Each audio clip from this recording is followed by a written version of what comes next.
দাঁড়িয়ে আছো তুমি আমার গানের ওপারে, আমার সুরগুলি পায় চরণ, আমি পাইনে তোমারে।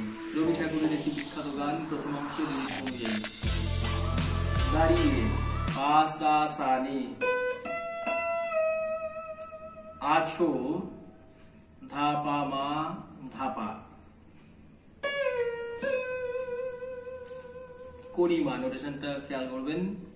তুমি মা পা গা, করিমা পা গা।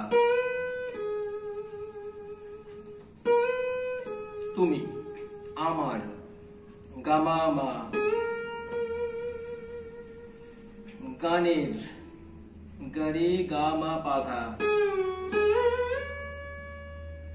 ও পারে ও ধা করিমা, পারে মা পা মা গা মা, এরকম হবে।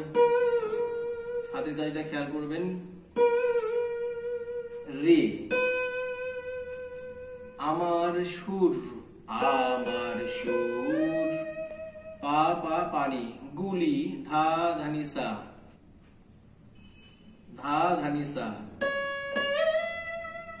পায়ে ধানি ধা, চরণ পা মা পা ধা, আমি পা মা পা, পাই ধানি সারে, এইরকম বাজবে।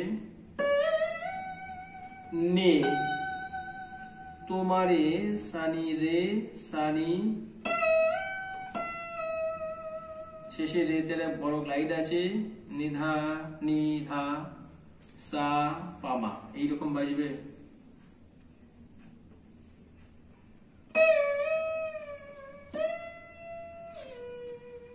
তারপর দাঁড়িয়ে আছো তুমি আমার গানের ওপারে, তাহলে দেখুন কেমন বাজবে।